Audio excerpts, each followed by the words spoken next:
Olá, turma! Continuando as nossas discussões, ainda nessa perspectiva da leitura, nós vamos falar um pouquinho sobre as estratégias de leitura. Para ler bem um texto, utilizamos algumas estratégias e procedimentos que aumentam a eficiência da leitura e facilitam a compreensão. Evidentemente, o recurso mais importante é sempre a concentração. Nossa atenção deve ser dirigida para o que é fundamental e para o que esperamos encontrar no texto. Gente, isso é fato. Quem é leitor, quem é leitora sabe o quanto a concentração é importantíssima.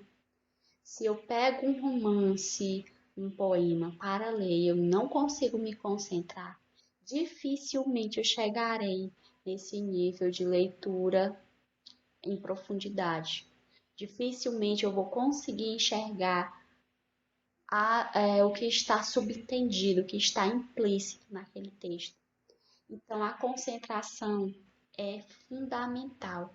É necessário que o leitor, a leitora esteja concentrado ou concentrada. Nos textos não literários, há informações mais e menos importantes. Já nos textos literários, tudo pode ser importante, mesmo os pequenos detalhes. Nós sabemos que existem textos não literários, como por exemplo a reportagem. Então, na reportagem, não necessariamente todas as informações que estão ali, todos os elementos que estão ali, têm a mesma importância. Quando nós falamos em textos literários, tudo pode ser importante, até os pequenos detalhes.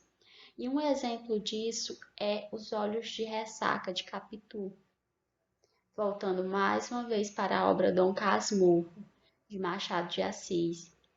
Quem já leu essa obra vai compreender o quanto é importante, por exemplo, a gente se apegar a esse detalhe descrito pelo narrador personagem, né, que é a questão dele dizer que Capitu tem os olhos de ressaca. Isso aqui é só um exemplo de que no texto literário cada detalhe importa. Às vezes, se você lê e não está muito concentrado, lê aqui uma determinada página, e aí depois você se concentra direitinho e segue em frente. Aí você começa a perceber que tem algo ali dando errado. Por quê? Porque às vezes um pequeno detalhe que você deixou de observar numa página anterior compromete a compreensão nas outras páginas, certo? Então, assim, quando nós falamos de texto literário, tudo importa, tudo até os pequenos detalhes.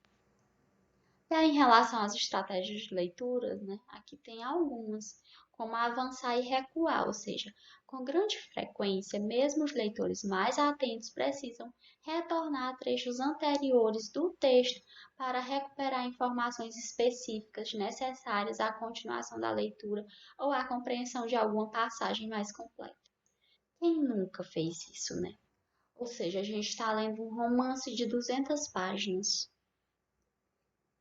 É claro que vai acontecer situações em que é necessário retomar, a gente precisa retornar alguns trechos anteriores para que haja essa compreensão. Por quê?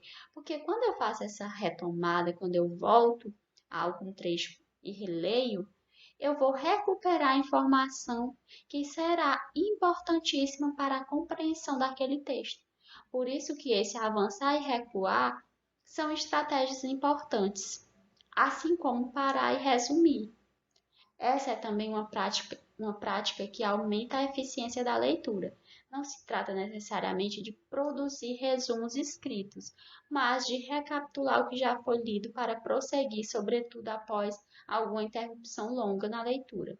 Algumas estratégias permitem fazer inferências importantes, tanto para o entendimento da camada mais superficial e literal do texto, quanto para aprofundar a interpretação. Então, gente, esse parar e resumir está mais relacionado à questão. Por exemplo, eu começo a ler um livro, eu leio hoje até o capítulo 10, mas eu não consegui concluir essa leitura hoje.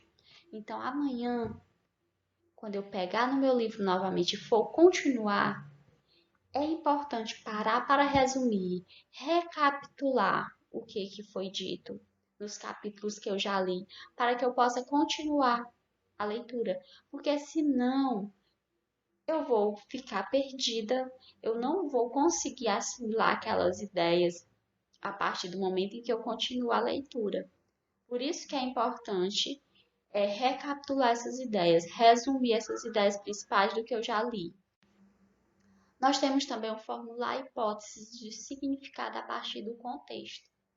Nem sempre temos um dicionário à mão para consultar, mas o leitor competente pode deduzir o significado aproximado de uma expressão observando o contexto em que ela se encontra.